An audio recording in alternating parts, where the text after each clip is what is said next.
Assalamualaikum warahmatullahi wabarakatuh. Perkenalkan, nama saya Cindy Dewi Oktavianti dengan NIM. Nah, di sini saya akan menganalisis suatu paragraf yang meliputi kalimat utama, kalimat penjelas, kohesi, koherensi, jenis kata penghubung antar kalimat, dan metode pengembangan gagasan utama.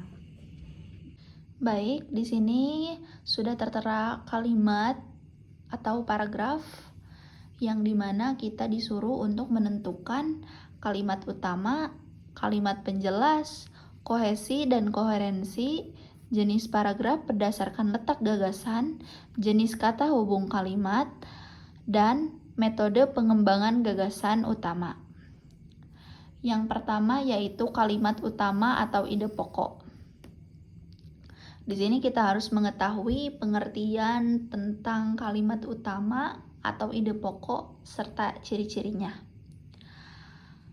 Kalimat utama secara garis besar adalah sebagai ide atau gagasan yang menjadi pokok pengembangan suatu paragraf. Nah, adapun ciri-ciri ide pokok yaitu memuat persoalan pokok atau permasalahan inti. Jadi dapat ditarik kesimpulan bahwa kalimat utama atau ide pokok pada paragraf tersebut, pada paragraf ini, terdapat pada kalimat virus corona atau Severe Respiratory Syndrome Coronavirus 2 SARS-CoV-2. Sampai sini. Nah, adapun kalimat penjelas. Kalimat penjelas di sini merupakan kalimat yang berisi keterangan-keterangan tambahan. Kalimat penjelas juga berfungsi untuk mendorong kalimat utama. Nah, kalimat penjelasnya yaitu terdapat pada kalimat adalah virus yang menyerang sistem pernafasan. Karena kalimat ini juga mendorong kalimat utama. Maksud mendorong di sini yaitu apa? Mendorong penjelasan pada kalimat utama. Oke, yang selanjutnya kita disuruh untuk menganalisis kohesi dan koherensi. Nah, sebelum kita menganalisis suatu paragraf, kita harus mengetahui apa itu kohesi dan apa itu ciri-ciri kohesi. Nah, kohesi sendiri merupakan keserasian hubungan antara unsur yang satu dengan unsur yang lainnya dalam wacana sehingga tercipta pengertian yang apik. Nah, adapun ciri-ciri dari kohesi yaitu yang pertama, terdapat repetisi atau pengulangan kata. Yang kedua, terdapat antonim atau lawan kata.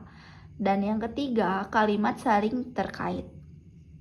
Nah, dapat dilihat dari paragraf ini terdapat repetisi atau pengulangan kata pada kalimat penyakit karena infeksi ini disebut COVID-19. Virus corona ini, nah, di sini terdapat repetisi atau pengulangan kata pada kalimat COVID-19 dan virus corona. Nah, ini merupakan suatu penyakit sama, namun cara penulisan dan penggunaan huruf-hurufnya berbeda. Nah, yang kedua yaitu terdapat antonim. Kita lihat di sini ada menyebabkan gangguan ringan pada sistem pernafasan, infeksi paru-paru yang berat.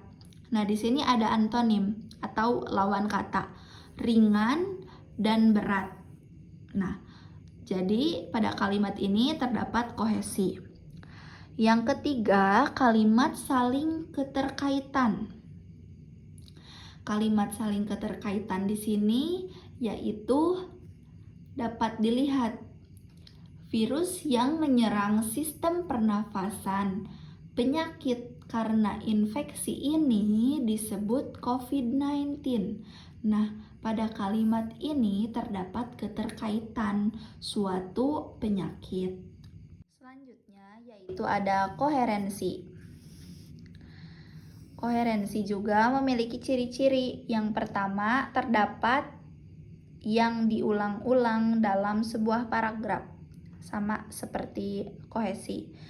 Yang kedua, adanya penggunaan kesejajaran kata-kata yang hampir mirip atau paralelisme, sama. Ciri-cirinya sama seperti kohesi. Dan ada perbedaan di dalam koherensi terdapat sinonim atau persamaan kata.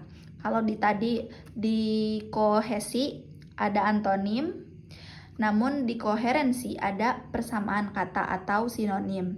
Nah, di sini terdapat persamaan kata, yaitu COVID-19 dengan virus corona. Ini merupakan persamaan. Selanjutnya, di sini ada jenis paragraf berdasarkan letak gagasan utama atau struktur informasinya.